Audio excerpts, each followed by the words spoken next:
Hello दोस्तों, आप सबका स्वागत है इस वीडियो में। अगर आपने पहला वीडियो देख लिया है तो मैंने कमेंट में टाइम स्टैम्प दे दिया है, आप वहां पे जाकर पार्ट 2 देख सकते हैं। लेकिन अगर आपने वीडियो नहीं देखा है तो आप स्टार्टिंग से भी देख सकते हैं। और स्टार्टिंग के कुछ मिनट तक थोड़ी साउंड क्वालिटी खराब है, इसलिए थोड़ा एडजस्ट कर लेना। और अगर कुछ इम्प्रोवाइजेशन करना हो तो प्लीज़ कमेंट में मुझे बता देना, कुछ सजेशन हो तो भी। चलो वीडियो को शुरू करते हैं। वीडियो के स्टार्टिंग में हम देखते हैं कि अपना मेन कैरेक्टर ज़मीन पे पड़ा हुआ है और उसके शरीर में बहुत सारे भाले घुसे हैं। ऊपर से उसके दोस्त उसे आवाज़ दे रहे हैं, लेकिन उसका एक दोस्त कहता है कि अपने पास टाइम नहीं है, अपने पीछे और भी मुसीबतें आ रही है। तो उसका दोस्त उसे कहता है, मुझे माफ़ कर देना, मुझे यहाँ से जाना पड़ेगा। अपना मेन कैरेक्टर धीरे धीरे उठकर अपने शरीर के पूरे भाले निकाल देता है और जमीन पर पड़ जाता है। फिर उसके मुंह से खून निकल आ जाता है और फिर वो कहता है, ये सब तब शुरू हुआ था जब मैं गलियों में घूम रहा था और फोन पे बात कर रहा था। तभी एकदम से एक रोशनी आई और मुझे यहाँ टेलीपोर्ट कर दिया और मैंने देखा कि मेरे जैसे और भी लोग यहाँ पे टेलीपोर्ट हो चुके हैं और वो सब मुझे ही देख रहे हैं। और उनमें से एक कह रहा था कि मैं तो मेरे जॉब के इंटरव्यू के लिए जा रहा था, मैं यहाँ कैसे आ गया। उनमें से एक बंदा कहता है कि ये जगह कहाँ है, ये तो मैप में भी नहीं है। लिखा आता है वेलकम टू डंजन। फिर सभी की नजरें उधर जाती है। उधर से एक छोटा सा नन्हा सा रैबिट बाहर आता है और उन्हें कहता है वेलकम टू डंजन। और उन सबसे कहता है कि तुम सब इस गेम में इनवाइट हो चुके हो। और ये की व्हील से हंसी से उन सबको बधाई देता है और उनसे कहता है कि रिलैक्स रहे, ये सिर्फ एक गेम है। तो उनमें से एक बंदा सामने आकर उस रैबिट से झगड़ने लगता है। ये वही बंदा है जो इंटरव्यू के लिए लेट हो रहा था और वो ये कहता है कि मैं ऑलरेडी इंटरव्यू के लिए लेट हो चुका हूँ। तभी रैबिट का मूड ऑफ हो जाता है और वो घूर के उसके तरफ देखता है और कहते नहीं, ये बकवास बातें बंद करो और मुझे यहाँ से बाहर निकालो। तो रैबिट कहता है कि मैं तुम्हें इस गेम के रूल समझा। रूल ये कहता है कि तुम्हें जिंदा रहना है और रूल नंबर 2, असिस्टेंट से बिहेव करो। और एक ही झटके में उस बंदे का सर दर्द से अलग हो जाता है और वो खून की चींटी मेन कैरेक्टर के चेहरे पे गिर जाती है और वो बंदा जमीन पे गिर जाता है। सभी लोग उसे देख के चौंकने लगते हैं और चिल्लाने लगते हैं, ये क्या हो गया। बिट कहता है, जैसे मैंने सोचा था, अब सिर्फ 100 बंदे रहे हैं, तो चलो गेम को शुरू करते हैं। अपना मेन कैरेक्टर वहीं पे शौक में खड़ा रहता है, जो उस बंदे की मुंडी की तरफ देखकर बोलता है, क्या ये रियल है। और वो वहीं पे गिर जाता है। बाकी सब वहां से भाग जाते जब हैं। सब लोग भाग रहे होते हैं तभी रैबिट पीछे से आकर कहता है कि ये जगह बहुत खतरनाक है, तो इसीलिए एक असिस्टेंट होने के नाते मैं आप सबको एक एक वेपन दूंगा। और उसके यही कहने के साथ वहाँ पे सभी के सामने एक एक वेपन समन हो जाता है। अपने मेन कैरेक्टर के सामने एक डैगर समन होता है, तो किसी को कुल्हाड़ी, किसी को बो या फिर किसी को तलवार मिलती है। और इसी के साथ यह गेम शुरू हो जाता है। कहता है कि the dungeon game start now. और तभी उनके पीछे से प्लांट टाइप मॉन्स्टर निकलता है, उन सब पर हमला करना शुरू कर देता है। और उसमें से 2-3 बंदों को तो वो वहीं पे मार देता है। और फिर ऐसे करते करते सभी को एक एक करके मारना चालू करता है। लेकिन फिर थोड़े लोग अपनी अपनी शक्तियां जुटाकर उसे मार देते हैं और फिर वो लोग खाना खाने के लिए रुक जाते हैं। लेकिन तभी एक बंदा अपने मेन कैरेक्टर को पीछे से लात मारकर उसका खाना छीन लेता है और कहता है कि तुम एक यूजलेस ट्रैश हो, तुम्हारे पास कोई एबिलिटी नहीं है, तुम्हें खाना खाने का कोई अधिकार नहीं है, तुम्हारे पास जीरो कॉम्बैट स्किल है। और फिर हमें बताया जाता है कि इन सबको एक एक स्किल भी मिली है, जो सबसे ताकतवर से लेकर सबसे कमजोर तक सबको अलग अलग स्किल मिली है। लेकिन अपनी मेन कैरेक्टर को बहुत ही लो लेवल की स्किल मिली होती है, पॉइजन को नलीफाई करने की। और इसी के साथ उसके कॉम्बैट स्किल बहुत ही कमजोर होती है, तो वो बंदा उसे बहुत ताने सुना रहा होता है कि तुम बहुत ही यूजलेस बंदे हो, तुम्हें हमारे साथ रहने का कोई अधिकार नहीं। लेकिन तभी उसके पीछे से उसका दोस्त आता है और उसे कहता है कि तुम क्या कर रहे हो। वो बंदा उसे मारने की तैयारी में ही रहता है, लेकिन उसका दोस्त आके उसे बचा लेता है। वो बंदा अपना सिर खुजाते हुए वहां से चला जाता है और अपना मेन कैरेक्टर का दोस्त उसे उठाकर उसे बताता है कि ये जगह बहुत डेंजरस है। तभी हमें पता चलता है कि अपने मेन कैरेक्टर का नाम डाउन है। और वो बताता है और उसका दोस्त उसे कहता है कि जाके जल्दी से सो जाओ, क्योंकि कल फिर से रेस शुरू होने वाली है। उसके असिस्टेंट ने हमें बताया है कि कल एक रेस होगी, इसमें हमें फिनिशिंग पॉइंट पर जाना पड़ेगा। तभी अपना मेन कैरेक्टर अपना वेपन समन करता है और ट्राई करता है कि वो भी कुछ कॉम्बैट स्किल सीख ले, लेकिन वो कुछ नहीं कर पाता। और अगले दिन का सीन दिखाता है, उनके पीछे एक बड़ा सा पत्थर लग जाता है गोल, और ऊपर से रैबिट उन्हें कहता है कि कितना भी भाग लो तुम बच नहीं पाओगे। और वहां पे बहुत से ट्रैप लगे होते हैं, जिससे पीछे वाले बंदे घायल होते हैं और तब भी वो लोग भागते रहते हैं और कहते हैं कि ट्रैप से संभल के। और तभी हमें दिखाया जाता है कि अपना मेन कैरेक्टर बहुत ही थका हारा हुआ अपने लिमिट तक पहुंच चुका होता है और उसकी आंखें धीरे धीरे बंद हो रही होती है। तभी वो एक ट्रैप पे पैर रख देता है और जमीन में गिर जाता है और अपना मेन कैरेक्टर का दोस्त उसे आवाज देता है, डाउन। तभी ऊपर से रैबिट कहता है कि ट्रैप नंबर 7 ये बहुत ही इंप्रेसिव है, इसमें बचने के चांसेस 0% है। तभी अपने मेन कैरेक्टर के दोस्त कहता है कि शॉन यहाँ पे टाइम वेस्ट करने के लिए टाइम नहीं है, अपने पीछे और भी खतरे आ रहे हैं। तभी का दोस्त डाउन को सॉरी कह के वहां से चला जाता है और रैबिट कहता है तो वो तुम्हारा दोस्त था यार, तुम तो बहुत ही कोल्ड हार्टेड हो, तुम उसे वही छोड़ा है। तभी उसका दोस्त उसे सॉरी करके वहां से चला जाता है।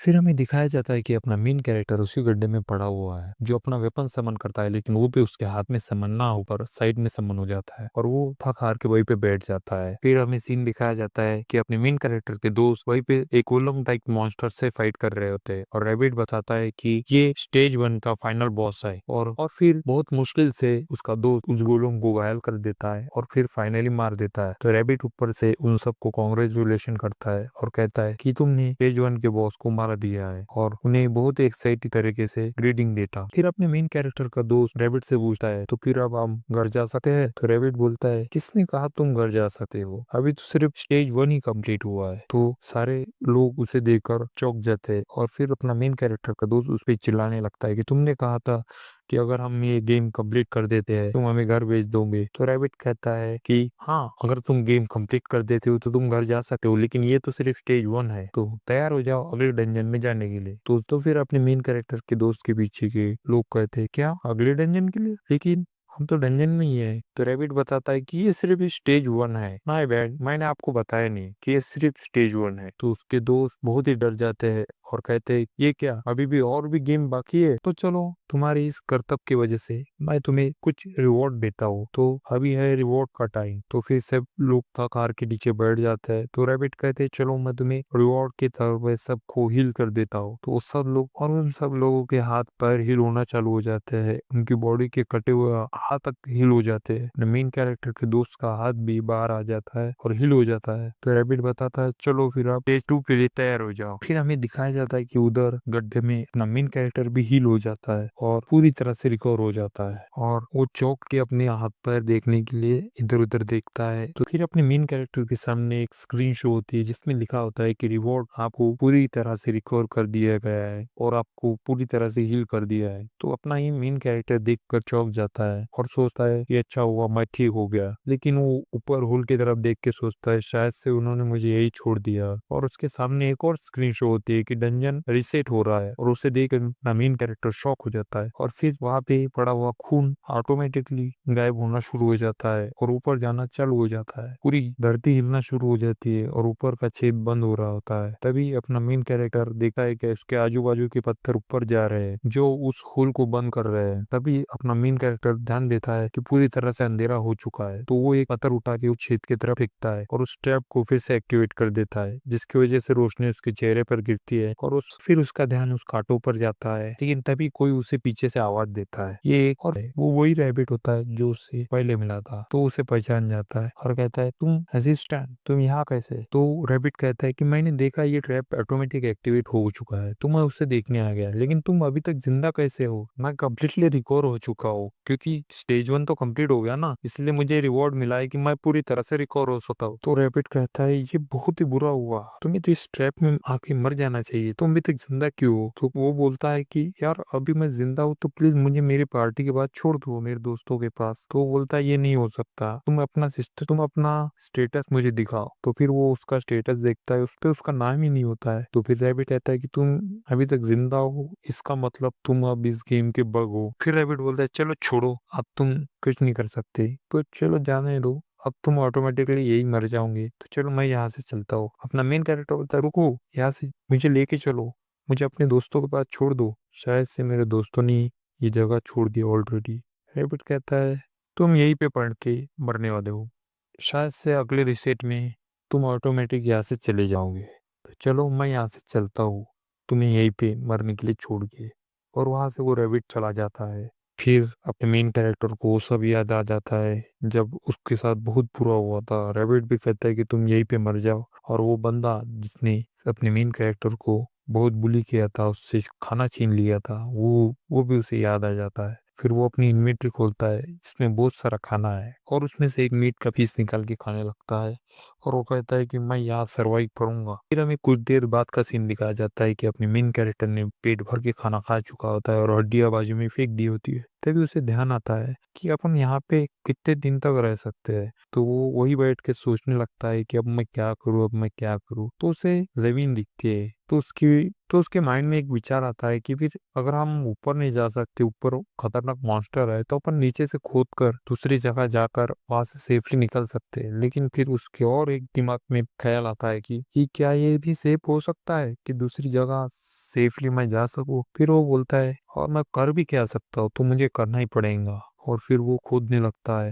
वो धीरे धीरे धीरे धीरे धीरे धीरे गड्ढे खोदने के लिए तैयारी करने लगता है, और उसके हाथों पे छाले आ जाते हैं। और फिर वो पीछे देखता है कि पत्थर जितना भी वो मटेरियल पीछे फेंक रहा है फिर से उसके सिर पर आकर लग रहा है। तो वो पीछे मुड़ के देखता है तो पीछे का भी भर चुका होता है। अपना मेन कैरेक्टर सोचता है क्यों ना इस मिट्टी को अपनी इन्वेंटरी में डाल के देखा जाए। जैसे ही वो एक मिट्टी का टुकड़ा उठाकर इन्वेंटरी में डालता है, वैसे वो चला जाता है। और फिर अपने मेन कैरेक्टर को पता चलता है, और जैसे ही अपनी मेन कैरेक्टर को पता चलता है कि वो इन्वेंटरी में कुछ भी स्टोर कर सकता है, तो और स्पीड से मिट्टी खोदना चालू कर देता है और इन्वेंटरी में डालना शुरू कर देता है। जैसे ही उसकी इन्वेंटरी फुल हो जाती है और उसके ब्लॉक्स 99 के पार हो जाते हैं, तो उसे एक नई स्किल मिलती है, और उसके सामने एक पैनल आ जाता है कि तुम्हें एक न्यू स्किल मिली है। और वो जैसे ही ये पैनल सामने आता है, उसके आजू बाजू में रोशनी जमा होने चालू हो जाती है, और उसे अपने मेन कैरेक्टर को दर्द होना शुरू हो जाता है, और वो दर्द से चिल्लाने लगता है। फिर उसके सामने एक और पैनल ओपन होता है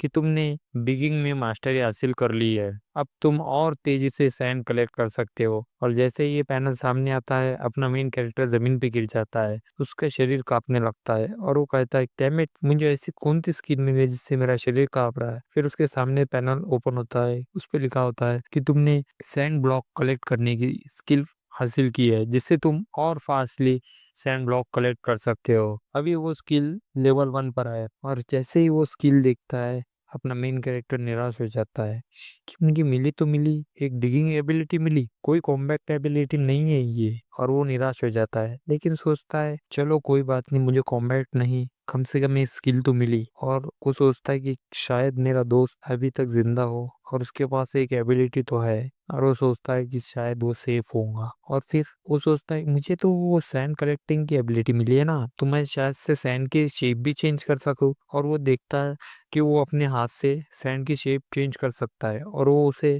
एक गोले के आकार में बदल लेता है। और फिर सोचता है तो इससे मैं कुछ भी बना सकता हूँ। और फिर वो कुछ ना कुछ करने के फिराक में लग जाता है। और फिर हमें दिखाया जाता है कि रैबिट ऊपर आता है और सोचता है डैम इट यार, ये अभी तक मरा नहीं। और फिर वो देखता है कि उसने एक गड्ढा खोद लिया है, और फिर रैबिट सोचता है चलो देख के आते हैं कि ये भूखा प्यासा क्या कर रहा है। फिर वो अंदर घुस जाता है, और अंदर जाता ही जाता है, जाता ही जाता है, लेकिन वो गड्ढा खत्म नहीं होता है। फिर रैबिट परेशान हो जाता है कि ये आदमी कितना ढीठ है, इसने कितना लंबा गड्ढा खोदा है। फिर उसकी नजर लालटेन पे जाती है, और वो देख के हैरान हो जाता है कि इतनी सारी लालटेन, ये बंदा कर क्या रहा है। फिर उसके सामने से अपना मेन कैरेक्टर मीट का टुकड़ा लेके जा रहा होता है, तभी उसका ध्यान रैबिट पे जाता है, और वो उसे हेलो करके वहां से चला जाता है। और फिर अपना रैबिट सोचता है क्या तुम अभी तक जिंदा हो। फिर उसके पास जाके कहता है तुम तो यहाँ पे बहुत मजे से दिख रहे हो। फिर रैबिट अंदर देखता है तो मेन कैरेक्टर ने तो पूरा घर ही बना लिया है। उसने फर्नीचर, सोफा, यहाँ तक कि बेड, खाने की टेबल सब बनाया, और उसे देखकर रैबिट पागल हो जाता है और कहता है हे भगवान, ये इस बंदे ने क्या कर दिया।